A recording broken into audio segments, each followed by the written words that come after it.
I'm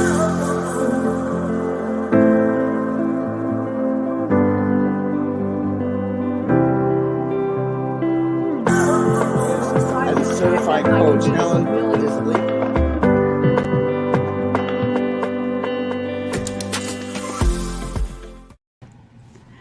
Hi everybody, I'm Helen Cernigliaro and this is Positive Space. And what we're going to be talking about tonight is the power of positive thinking and how to stay positive in a negative world.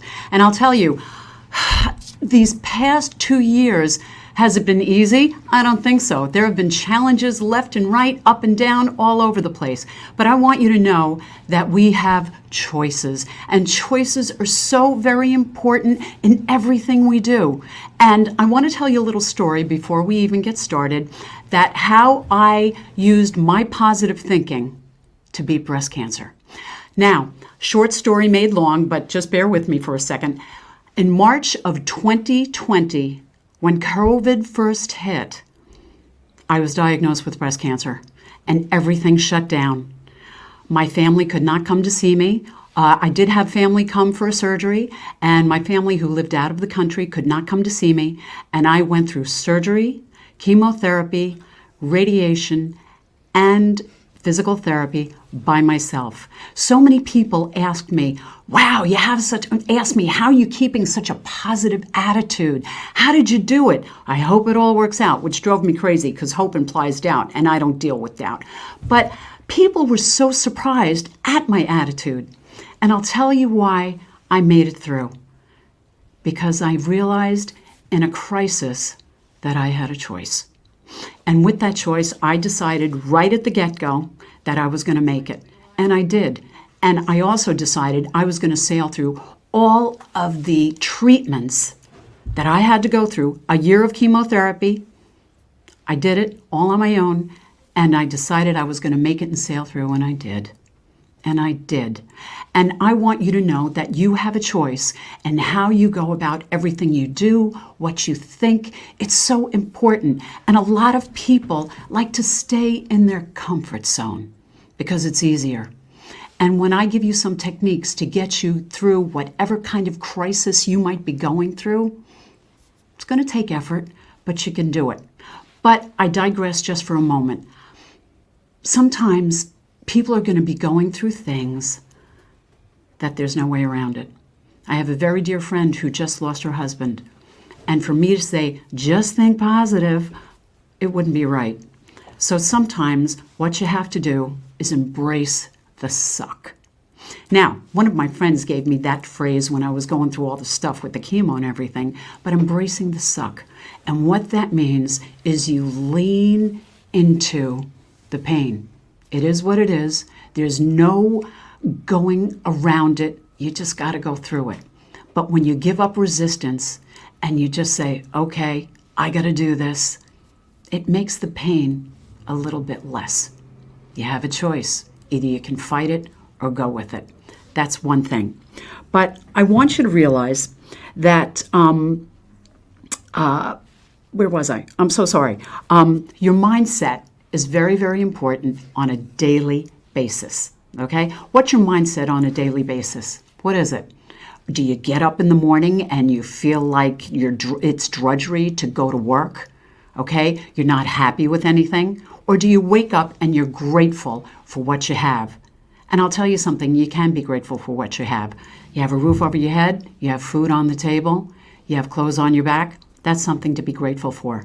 I practice gratitude every day, 24/7. Don't I say thank you guys all the time? Yeah. There you go. That's what I'm talking about. I'm sorry, I had to laugh. I always say thank you.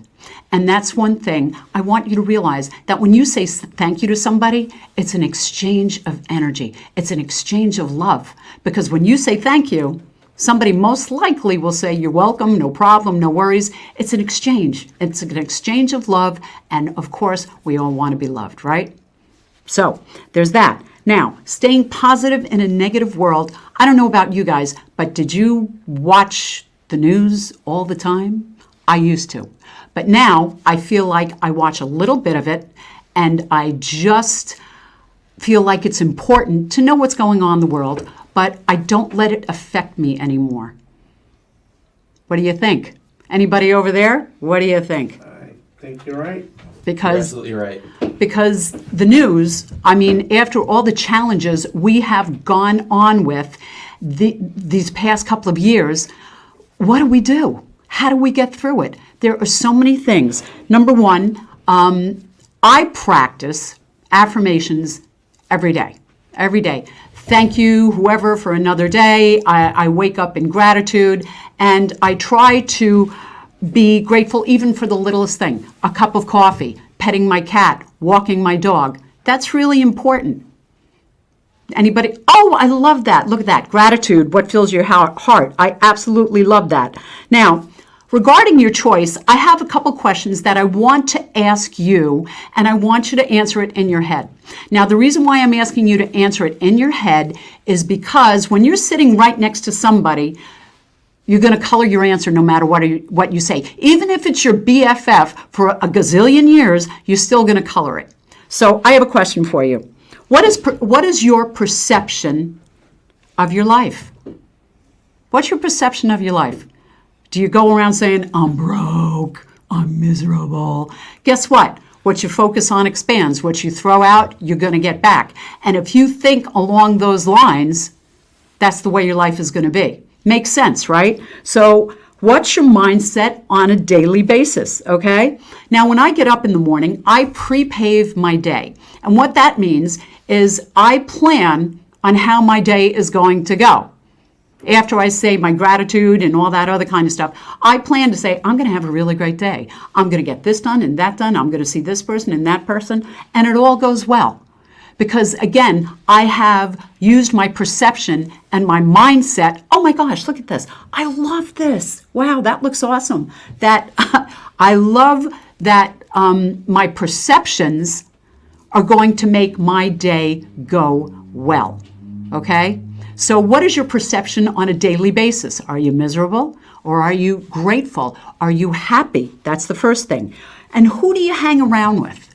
That's my next thing. Who do you hang around with? Do these people, are they energy vampires? Do they suck the lifeblood right out of you? Or do they lift you up and support you and give you good energy? That you say you have an idea and they're going to say, hey, that's a great idea. Why don't you try that? Or do they just bring you down? Consider who you're hanging out with. That's key. And here's another question. How were you raised? Were you raised in a house there, money doesn't grow on trees, What about that? Or, I'll give you something to cry about. Do you think that not colors you as you grow into adulthood? So that's really important too. So who do you hang out with? What's your perceptions? What's your mindset? And what about when you get a negative comment? What about that? When you get a negative comment from somebody, do you let it ruin your whole day? Or do you think about, is this really worth getting upset over? Is it going to matter in 5 minutes? Is it going to matter in an hour, in a week, 2 weeks, a month, a year? And with that, if it's not going to really matter, why are you letting it bother you? Now, when I was going through my breast cancer, okay, my treatments and everything like that, I learned not to worry so much anymore. I learned not to get mad so much anymore because I had more important things to think about. And I don't worry so much anymore. And worrying, what does worrying do to you? Aside give you an ulcer and a heart attack, what does worrying do? Because what we do when we worry or we fret about something, say you're fretting about something, that's in the past. It's in the past. Nothing you can do about it. And I don't know about you, but what happens is when somebody upsets me, because I'm only human. And remember, that's another thing, everybody. I'm only human. You're only human. Nobody's perfect. You never will be. But when somebody says something negative to you, I don't know about you, but yeah, I replay it again and again and again in my mind. What does that do? Because all we have is now. That's all we have. That's all we have. Now just passed. Now it's right now. But now just passed. But now we have is right now. Do you know what I mean? All we have is now. Okay? And the future, how many of us worry about the future? The future hasn't even happened yet, But what if we thought good thoughts about the future and enthusiastically looked to the future? Because what you focus on expands. Because if you think you're going to end up miserable and alone, guess what? You're probably going to end up miserable and alone, because that's your mindset. So my thing is I try to show people how to change their mindset, okay? I used to consider myself a motivational speaker. I'm not that anymore. I'm an inspirational speaker. And what that means is if I can inspire you to perhaps think about a different way of thinking, to entertain another thought, then I've done my job. Anybody can motivate you. Anybody can get you to do something. Your dog can motivate you by walking up with a leash in his mouth and just say, "Roof, let's go for a walk." "Ooh, I need to exercise." Okay, and do that. I'm an inspirational speaker. I want you to think, okay? So the thing is back to the breast cancer. You know, when I was going through the treatments and everybody was saying, as I said, "Helen, you have such a positive attitude," I didn't understand that. What did they want me to do? Just go to bed and pull the covers over my head, or sit down in a corner and cry? That never occurred to me. You know, one day somebody said, "Well, you're sick." I said, "I'm not sick. I have breast cancer." I never thought of myself as being sick. That was my choice. That was my mindset. That was my perception. I wasn't going to let that happen to me.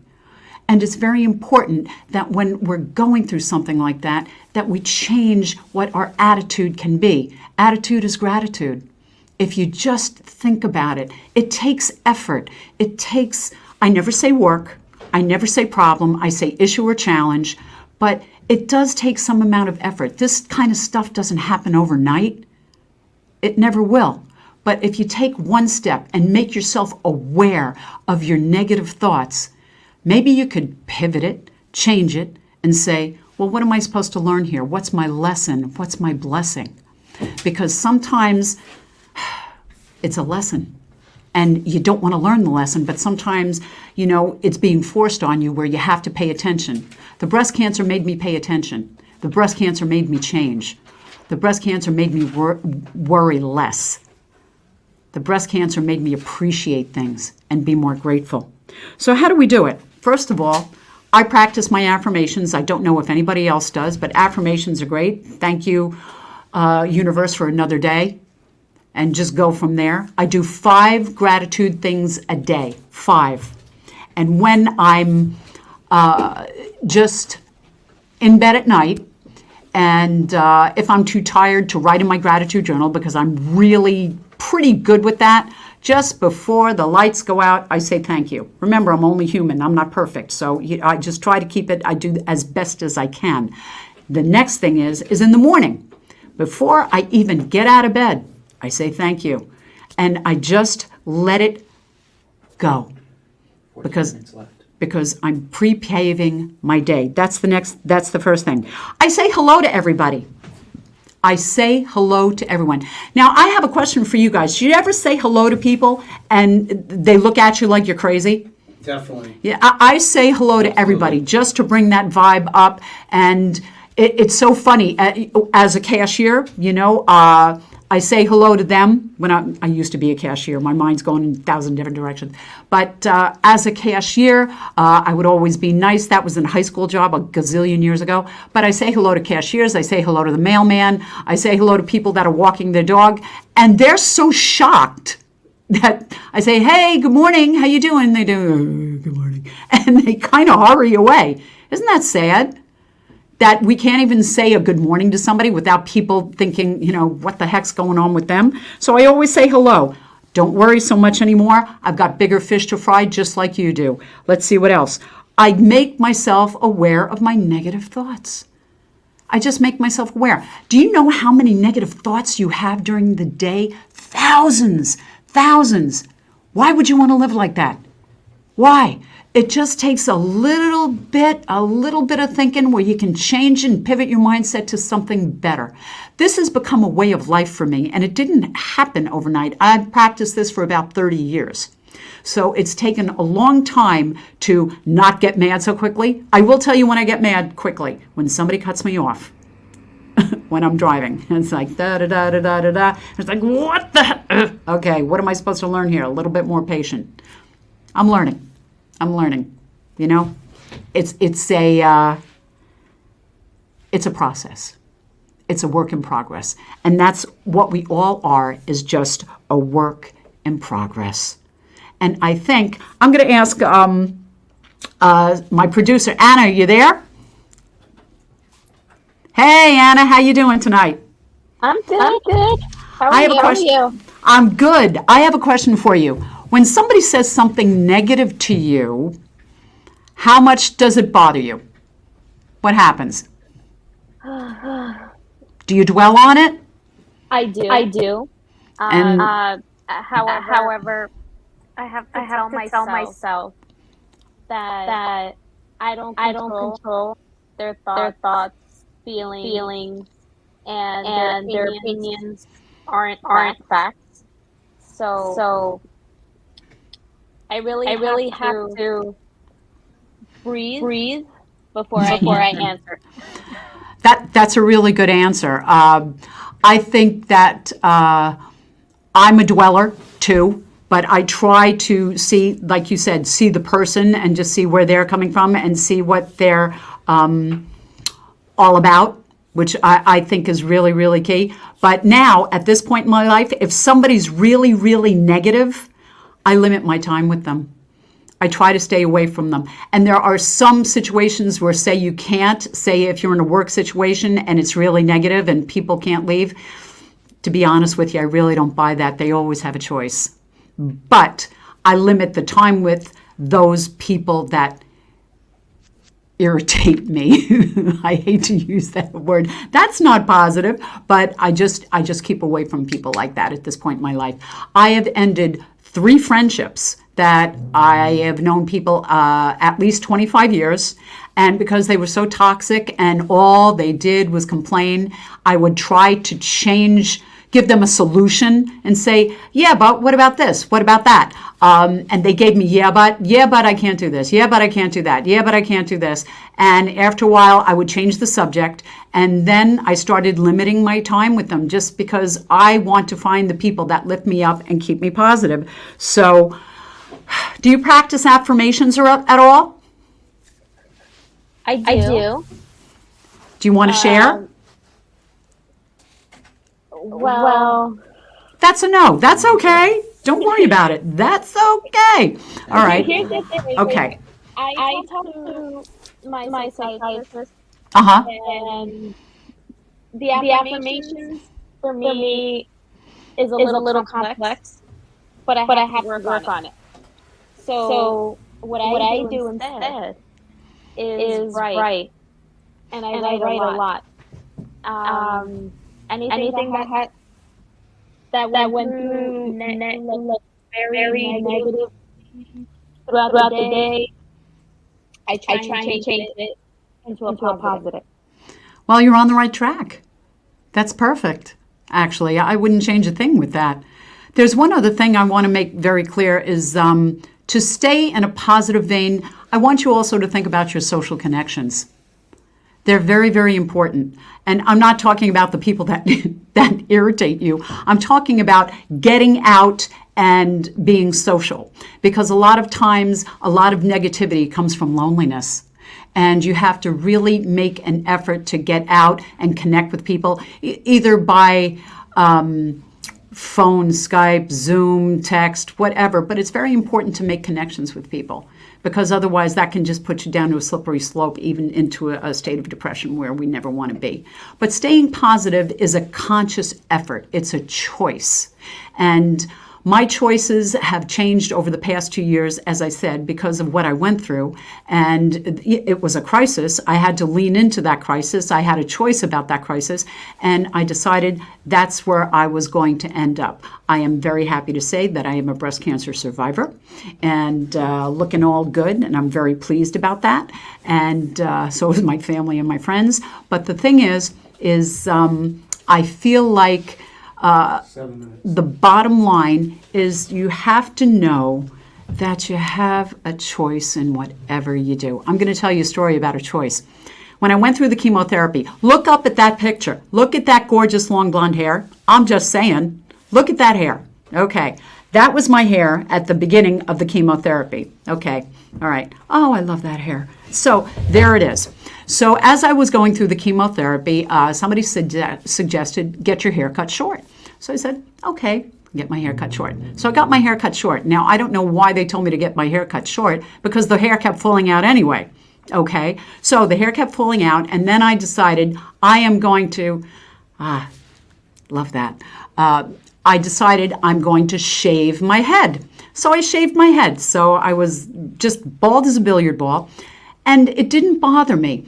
And I know so many other women that got so upset because they lost their hair. But what I did is I had a choice and I bought 4 wigs. I bought a va-va-va-boom wig, very short and curly, like, how you doing wig? And then I bought a long wig like that. And the thing is I had a brown, I'm a brunette by nature. I'm a blonde by the bottle. And what I did is I wore wigs for the entire time that I had no hair, and nobody knew I was going through cancer treatments except my inner circle of friends, because I didn't want anybody to throw any negative thoughts my way, as in, I hope it works out. Hope implies doubt, doesn't work for me. You have such a positive attitude. Well, what should I have had? I decided that this was going to be my story, and it was going to be a success story. And that was so very, very important. And then my hair started growing back, and then now this is very long, actually, right now, which grow. But it's going to get there. It's going to take another year or so to get there. And so I am going to get there and wear my ponytail. I came across all my little ponytail things, and I did one of these. I said, okay, it's a start. It's a start. It's a start. But the thing is we always have a choice. We always have a choice. And you can either choose to think positive and look at your life in a positive vein, change what you want to change, make some effort, or you can stay where you are in the muck, what I call the gunk master. The gunk master screws us up at every turn. Why are you stepping out of your comfort zone? You'd be more comfortable there, wouldn't you? No, I'd rather take that little step and go from there. And I think let's go over just very quickly because I think we're running out of time, okay? Do affirmations. Practice gratitude. Say hello to everybody. Hey, how you doing? Say hello. I like that. Thanks, Anna. Don't worry so much. It doesn't do anything except give you agita, truly, okay? Be aware of your negative thoughts. Pivot them. What am I supposed to learn? What's my blessing? All we have is now. That's all we have is right now.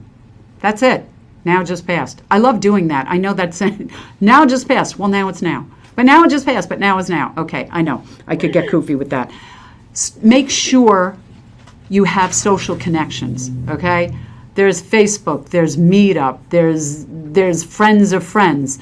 If it doesn't challenge you, it won't change you. That's exactly right, okay? Challenges, you can do it. You have to believe in yourself. Anna, I think we have to say goodbye. Thank you. Anna is my producer. Thank you so much, Anna. You did such great work today. Thank you. You're very inspirational. Thank you, Anna. See you soon. Where was I? Okay. Focus on what makes you happy. I have a question for you. Are you happy? How about that? Try asking that to a friend of yours and see what they say. They'll say, well, my family makes me happy. Well, this makes me happy. But are you truly happy of what makes you happy? What would you like to do? What would you like to do with your life? Sometimes you got to think about that. Sometimes you have to take a deep breath and say, is this making me happy? You really have to dig deep sometimes. And sometimes it's not easy. And sometimes we don't like to face some tough truths. Truths. Two Utes. Truths. I'm trying to say that. Truths. I'm trying to say it. It's not working. But once you dig deep and you face your fears, you can get to where you want to be. Everybody deserves to be happy, my friends. Everybody deserves to be happy. And remember, you're not perfect, and neither am I, and nobody's perfect. Be good enough. Have you ever thought about that? Is it okay to be good enough? Good enough. I'm good enough as I am right now. I am perfectly imperfect or perfectly imperfect. Which one would it be? Which one would you choose? Perfectly imperfect. There you go. Perfectly imperfect. You got this, everybody. It's just a matter of changing your mindset, changing your perceptions, changing where you want to go in your life. That's it. I would like to thank everybody for tuning in tonight. Thank you very much for your patience and for your time. This was my Virgin tour. So I appreciate your kindness and patience, and I hope that we get to see you again very, very soon. Next week, that's right. Next week, we're going to talk about looking for love in all the wrong places. And been there, done that, wrote the book. How we doing for time? We're good? Thanks, everybody. Blessings. Stay safe. Bye.